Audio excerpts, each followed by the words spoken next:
조직신학 강의 제1강 기독교와 이방 종교의 차이점에 대해서 한번 말씀 공부하도록 하겠습니다. 성경을 연구하는 신학적인 원리에 대해서 잠깐 말씀을 드릴게요.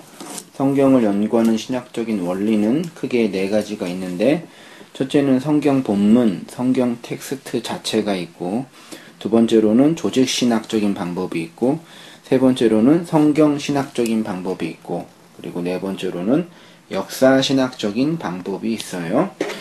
조직신학적인 신학의 원리는 뭐냐면, 조직신학은 신학의 뼈대입니다.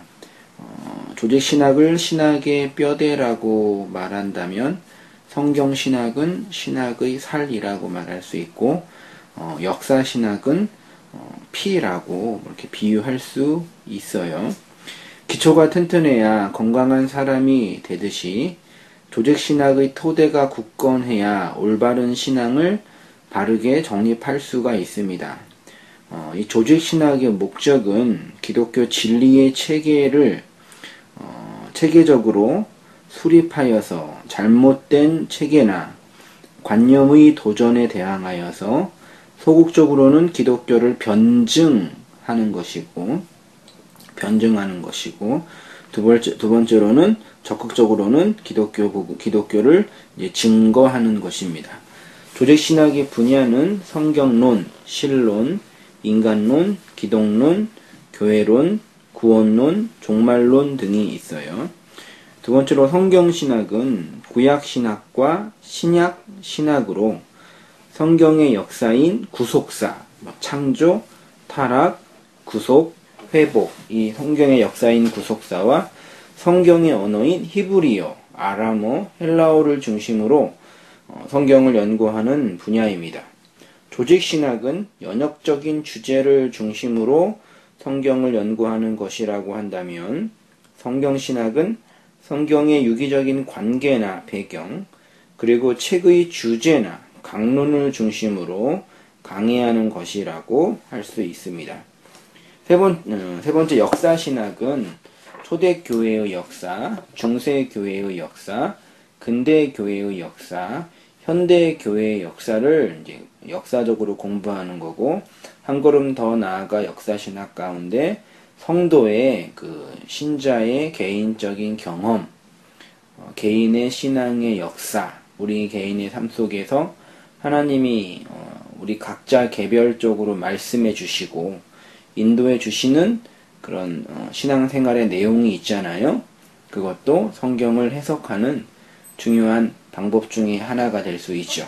초대교회의 역사를 통해서 기독교가 어떻게 유대교의 한 분파에서 생명 있는 종교가 되었는지를 공부하는 분야라고 할 수 있고, 중세교회에서는 중세교회의 발전과 타락, 근대교회는 종교개혁의 역사, 그리고 자유주의 신학의 발흥, 현대교회, 이렇게 해서 이제 교회의 역사를 공부함을 통해서 성경을 해석해낼 수가 있는 것입니다.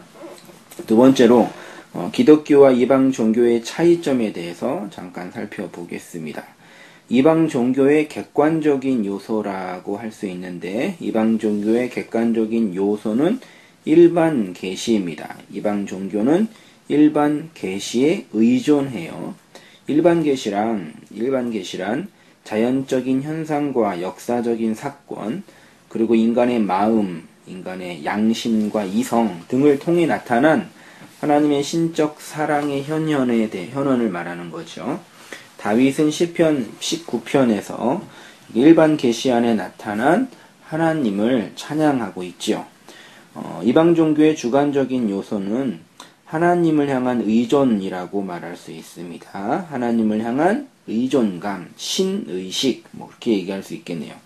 인간은 타락한 이후에도 넓은 의미의 하나님의 형상, 곧 이성과 지성과 양심을 어느 정도 가지고 있었지요. 이것이 자연에 나타난 일반 계시를 인식하는 수단이 되죠. 하나님에 대한 막연한 신의식이에요. 이런 것을 기독교 신앙이라고 말하면 안 되는 거죠.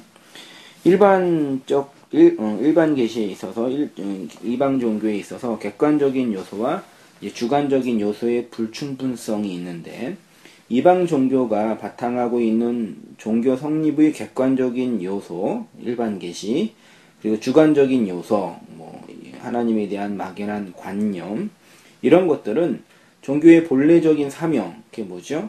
하나님을 바르게 하는 것과 하나님을 향한 참된 영적 교제와 예배를 하게 하고, 죄로부터의 진정한 구원을 받아 영생을 얻게 하는 일을 이방 종교, 일반 계시와 하나님에 대한 막연한 신관념으로는 불가능하다라는 말씀입니다.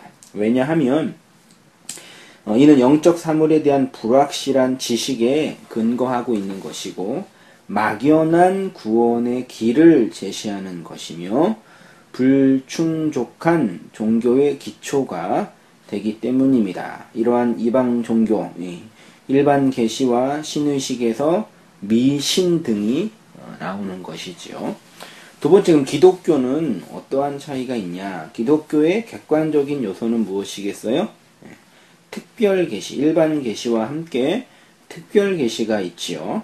하나님께서는 종교의 객관적인 요소로서의 일반 계시와 일반 계시 그것만 가지고 인간이 전혀 구원에 이룰 수 없는 것을 아셨기 때문에 우리 인간에게 구원에 관한 참된 진리를 알려주시기 위해서 무엇을 주셨어요? 특별 계시를 주었죠. 특별 계시는 한마디로 말하면 성경이에요.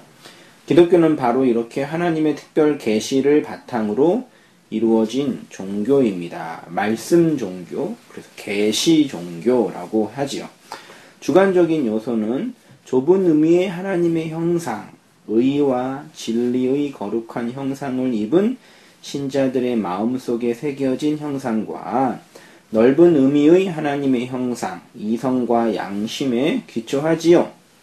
하나님께서는 종교의 주관적인 요소로서의 넓은 의미의 하나님의 이 형상으로는 하나님을 온전히 알 수 없기 때문에 특별 계시를 이해하고 받아들일 수 있게 하는 성경을 주셔서 인간으로 하여금 하나님을 알 수 있게 하셨죠. 그래서 이 주관적 의미의 주관적 요소는 인간이 하나님의 은혜로 거듭나게 되면 하나님이 나타나신 그 일반 계시와 특별 계시를 분별할 수가 있게 되죠. 쉽게 말하면 거듭난 영혼, 거듭난 지성, 거듭난 양심, 이런 거라고 말할 수 있고, 성경에서는 이러한 이야기에 대해서 귀 있는 자는 성령이 교회에게 하는 말을 들을지어다. 귀 있는 자, 그냥 물리적 의미에서의 귀가 아니라 하나님과 하나님에 관한 것들을 감지해낼 수 있는 의미에서의 영적인 귀죠. 그것이 거듭난 영혼, 지성, 양심이라고 말할 수 있는 겁니다. 기독교는 이방 종교의 주관적인 요소와 객관적인 요소의 불충족성을 보완하여서 완전한 계시 종교로서의 요소를 갖추고 있지요.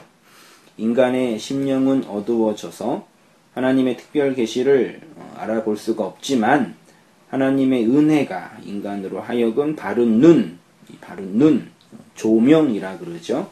바른 눈을 열게 하여서 계시의 주관적 요소와 객관적인 요소를 바르게 보게 하는 것입니다.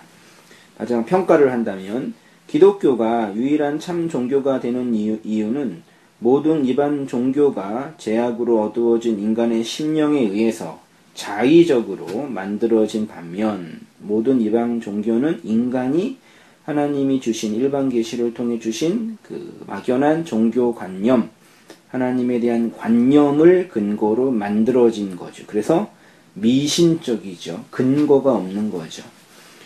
그러나 기독교는 하나님이 우리 인간을 사랑하셔서 독생자 예수를 보내주시고 우리를 구원하신 그 은혜 안에서 직접 세우신 종교지요. 무엇을 근거로? 계시를 하셨잖아요. 계시는 특별 계시이고 그거는 말씀이고 그 계시의 총화, 핵심은 누구예요? 예수님이죠. 그래서 예수님이 말씀이라고 하는 거잖아요. 인간에게 나온 철학이나 윤리, 도덕으로는 바른 진리에 도달할 수가 없기 때문에 오직 위에서부터 온 종교인 기독교 안에서만 인간에게 참된 구원이 있는 것이죠. 그래서 기독교는 하나님의 자기 계시이고 인간의 성도의 하나님 인식이라는 것입니다. 기독교는 하나님께서 자기 자신을 계시하신 사건이고, 그리고 그 계시를 알아먹을 수 있는 존재, 그 계시를 받을 수 있는 존재는 성도, 교회뿐이 없잖아요. 그래서 성도의 하나님 인식인 거죠. 이게 기독교입니다.